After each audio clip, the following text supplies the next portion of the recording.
السلام علیکم ورحمۃ اللہ وبرکاتہ۔ بسم اللہ الرحمن الرحیم۔ ہمارے ساتھ ایک نیا لڑکا بھرتی ہو کر آیا تھا۔ اسے نہ جانے کیوں اتنا شوق تھا فوج میں آنے کا، جنونی سا تھا، پاگل، اور خوبصورت اتنا تھا کہ لکھوں تو بھی نہ لکھ سکوں۔ اس کی شوق سی آنکھوں میں ایک عجیب سی دیوانگی ٹپکتی تھی۔ اس کے سرخ گلابی ہونٹ، کیوٹ سی ناک، مسکرانے پہ ڈمپل اس کی خوبصورتی کی خوشبو دیتے تھے۔ رنگ زیادہ گورا نہیں تھا، لیکن کشش اس قدر تھی کہ جیسے کوئی جنت سے آیا فرشتہ ہے۔ پہلے دن اس کے ساتھ جان پہچان ہوئی، گپ شپ لگائی، چونکہ میں میجر تھا اور وہ کیپٹن دانش نام تھا اس کا۔ تو میں نے کہا، کیپٹن کل سے آپ چارج سنبھال لیں گے، ہم آرام کر لیں، سفر سے تھک گئے ہوں گے۔ روبدار آواز میں مجھے سلوٹ کیا، اوکے سر، سلام کیا اور چلا گیا۔ اس کی آواز میں بھی ایک عجیب سا کچھ تھا۔ دوسرے دن پریڈ گراؤنڈ میں نے سب سے تعارف کرایا۔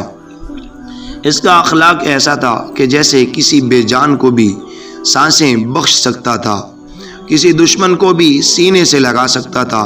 چارج سنبھالتے ہی اسے کیمپ کی کچھ ذمہ داریاں دی گئی۔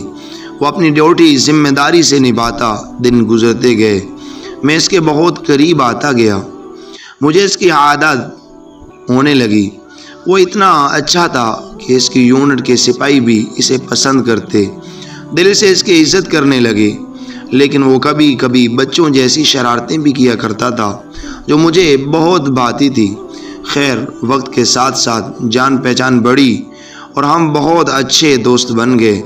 ایک دن باتوں میں نے پوچھا، بتاؤ بھائی، فیملی میں کون کون ہے؟ کہنے لگا، سر فیملی میں تو ماں ہے اور 3 بہنیں ہیں، بابا جان 1 سال پہلے انتقال کر گئے تھے۔ میں نے کہا، تم کو کیسے یہ فوج میں آنے کا شوق پیدا ہو گیا؟ تو کہنے لگا، میری بہنوں کا شوق تھا کہ ان کا بھائی فوجی بنے، ورنہ میں اچھا بھلا ڈاکٹر بن رہا تھا۔ وقت گزرتا گیا، ہماری دوستی اس قدر بڑھ گئی کہ ہم کبھی کبھی ایک دوسرے کے گھر بھی چھٹی پہ جانے لگے۔ وہ اکثر نور جہاں کا گانا سنایا کرتا تھا، اے پتر ہٹاں تے نہیں وکدے کی لبدی ہیں وچ بازار کڑے۔ میں اسے کہتا تھا، اتنا شوق، چنچل سا لڑکا، اور یہ گانا سنتا ہے۔ کہتا تھا، کبھی یہ گانا وقت آنے پہ تم کو سمجھ آئے گا۔ کبھی کبھی بہت عجیب باتیں کیا کرتا تھا جو میری سمجھ میں بالکل بھی نہیں آتی تھی۔ میری شادی تھی، اس کو انوائٹ کیا، اس کی ماں بہنیں سب میری شادی پہ آئے۔ بہت اپنائیت تھی، بہت انجوائے کیا ہم نے۔ میں نے اس کی ماں جی سے کہا، آنٹی جان، اب کیپٹن صاحب کے لیے بھی کوئی لڑکی دیکھو اور اس کی بھی شادی کروا دو۔ تو شادی کی بات پہ شرما سا جاتا تھا۔ 3 سال ہو گئے تھے، ہم ساتھ تھے۔ اس کی بہن کی شادی ہو گئی، نیا گھر لے لیا اس نے، ایک چھوٹی بہن کو میڈیکل میں داخل کروایا۔ ایک مکمل ذمہ دار سلجھا ہوا انسان تھا۔ پھر وہ وقت بھی آ گیا جس کا اس سے زیادہ مجھے انتظار تھا، جناب کی شادی کا۔ میں اسے بہت تنگ کرتا تھا، مذاق کرتا، اس کے جناب کیپٹن صاحب، اب آپ کے اوپر ایک اور آفیسر آنے والی ہے۔ شرمیلا سا تھا۔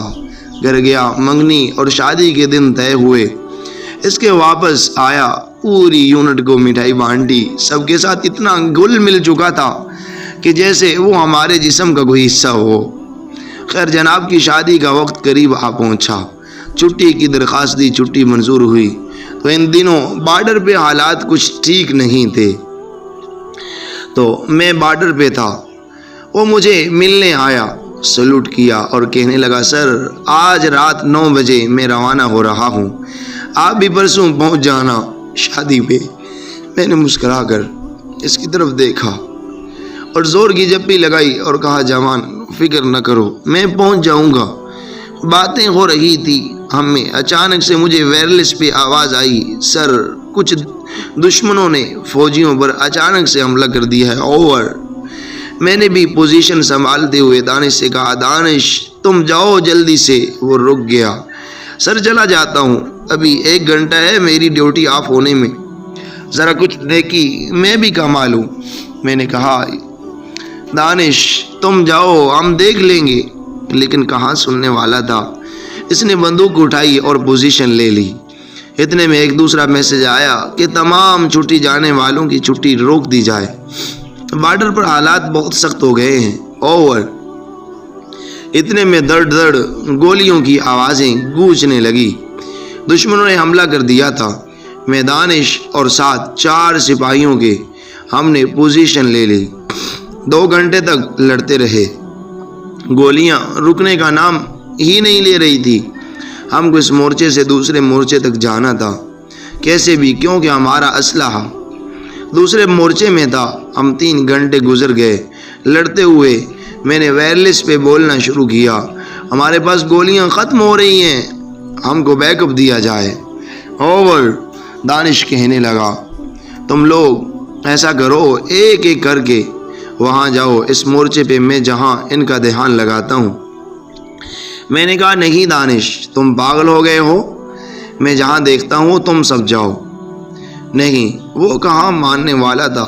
خیر، میں 4 سپاہیوں سے بولا، میں اور دانش جہاں سنبھالتے ہیں، تم لوگ وہاں مورچے پہ جاؤ، ہم پوزیشن سنبھالتے ہیں۔ پوزیشن سنبھالتے ہوئے جیسے ہی سپاہی مورچے کی طرف جانے لگے، گولیوں کی بوچھاڑ نے ان کو چھلنی کر دیا، جیسے دشمن کہیں بہت قریب آ پہنچا تھا۔ دانش، ہمارے پاس اب گولیاں بھی کم ہیں اور وقت بھی، میں چلا کر بولا۔ اگر وہ لوگ ریڈ لائن کراس کر گئے تو پاس والے گاؤں میں بڑی تباہی مچ جائے گی۔ ہم کو کچھ بھی سمجھ نہیں آ رہا تھا۔ میں لگاتار وائرلیس پہ بولتا رہا، ہمیں بیک اپ دیا جائے، اوور۔ لیکن ہماری ٹیم کو پہنچنے میں 15 منٹ لگنے تھے اور وقت ہمارے پاس صرف 7 سے 8 منٹ تھا۔ دانش نے اچانک سے مجھے سینے سے لگایا اور کہنے لگا، سر، وقت آ گیا ہے کہ اب اس وطن پہ قربان ہو جاؤں میں نے کہا، دانش پاگل ہو گئے ہو، ہم ان کو روک سکتے ہیں، انتظار کرو۔ لیکن دانش بولا، نہیں سر، اگر نہ روک سکے تو گاؤں میں آنے والی تباہی ہم کو کبھی معاف نہیں کرے گی۔ اس نے گرنیڈ اپنے جسم پہ باندھا اور بولا، میں شہید ہو جاؤں تو مجھے دشمن کے حوالے نہ چھوڑنا، میری میت کو ان سے واپس لے کر اچھے سے دفن کرنا۔ میں اس کی باتوں پہ رو رہا تھا۔ میں کیا کرتا، میرا دل چاہ رہا تھا میں ایسا کرتا، لیکن فوج کے کچھ قانون تھے اور وہ بھی بضد تھا، وقت بھی کم تھا۔ مجھے وصیت کر رہا تھا، میری ماں کو سنبھالنا، میری بہن کو کہنا ڈاکٹر بن جاؤ تو میری قبر پہ ضرور آنا، میری ماں کو کہنا شادی کے ارمان جو تھے مجھے اس کے لیے معاف کر دینا، جنت میں اوروں کے ساتھ ماں کا انتظار کروں گا انشاءاللہ۔ اپنا موبائل مجھے دے کر کہنے لگا، میری ماں میرا انتظار کر رہی ہے۔ میں نے کہا تھا 10 بجے پہنچ جاؤں گا، وہ 10 بجے نہ پہنچنے پر کال کرے گی، بات کر لینا۔ یہ کہہ کر وہ الوداع ہوا، مجھے زور سے سینے سے لگایا اور نعرہ تکبیر اللہ اکبر کی صدا بلند کی اور دشمن کی طرف چل دیا۔ ہم فوجیوں کی زندگیاں چند لمحوں کی مہمان ہوتی ہیں، ہم کہاں کب دنیا چھوڑ سکتے ہیں، ایک لمحے کی خبر نہیں ہوتی۔ وہ میری آنکھوں کے سامنے جا رہا تھا اور میں چیخ چیخ کر رو رہا تھا۔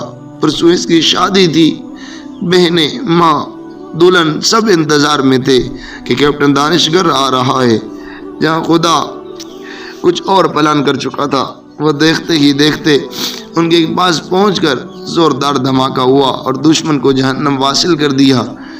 اس کے جسم کے ٹکڑے ٹکڑے ہو گئے، ادھر وہ شہید ہوا، ادھر اس کی ماں کا فون آیا جہاں رنگ ٹون لگی ہوئی تھی، اے پتر ہٹاں تے نہیں وکدے، کی لبدی ہیں وچ بازار گڑے، اے دین ہے میرے دادا دی، نہ اے میں ٹکرا مار گڑے، میرا ضبط ٹوٹا۔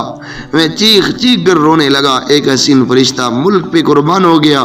میں نے سلوٹ کیا، اتنے میں ٹیم پہنچ چکی تھی، دشمن بھی کچھ بھاگ ملے تھے، مشن کامیاب رہا۔ ہم فوجی پرائے ہوتے ہیں، ہم سے نفرت نہ کیا کرو، کیا پتا کس گلی میں ہماری زندگی کی شام ہو جائے۔ کیپٹن دانش جیسے نوجوان اپنی زندگی کی پرواہ کیے بنا موت کو چوم لیتے ہیں، خدا نصیب والوں کو یہ درجہ دیتا ہے۔ ناظرین، یقیناً آپ کو یہ سٹوری بہت زیادہ، یہ کہانی جو حقیقت پر مبنی ہے، یہ کوئی بنائی ہوئی نہیں ہے، یہ آپ کو بہت زیادہ پسند آئی ہوگی۔ اس کو پڑھتے انسان کے آنسو نہیں رکتے۔ دوستو اس سے ہمیں سب یہ ملتا ہے کہ بعض فیصلوں کی وجہ سے اور ہماری غلط فہمیوں کی وجہ سے ہم فوج کے بارے میں بعض دفعہ بہت کچھ زیادہ ہی بول جاتے ہیں، ان سے نفرت ہماری ایک ایک ہمارے بول میں ٹپکتی ہے۔ نہیں دوستو، جو بھی ہو، فوج سے بڑھ کر ملک اپنے وطن کا کوئی وفادار نہیں ہو سکتا دوستو۔ اس لیے میرا یہ آپ لوگوں کو پیغام ہے، میسج ہے، کبھی بھی اپنی فوج سے اگر آپ ان کی اور کچھ ہیلپ نہیں کر سکتے تو ان سے نفرت تو نہ کریں نا، ہمیشہ ان سے محبت کریں، ان کو سلوٹ کریں۔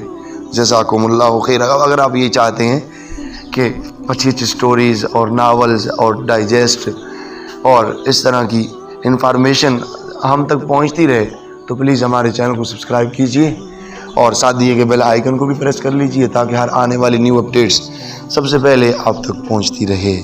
اور ہماری ویڈیو کو لائک اور شیئر بھی کیجئے اور کمنٹس باکس میں اپنی رائے کا اظہار ضرور کیجئے۔ جزاکم اللہ خیر۔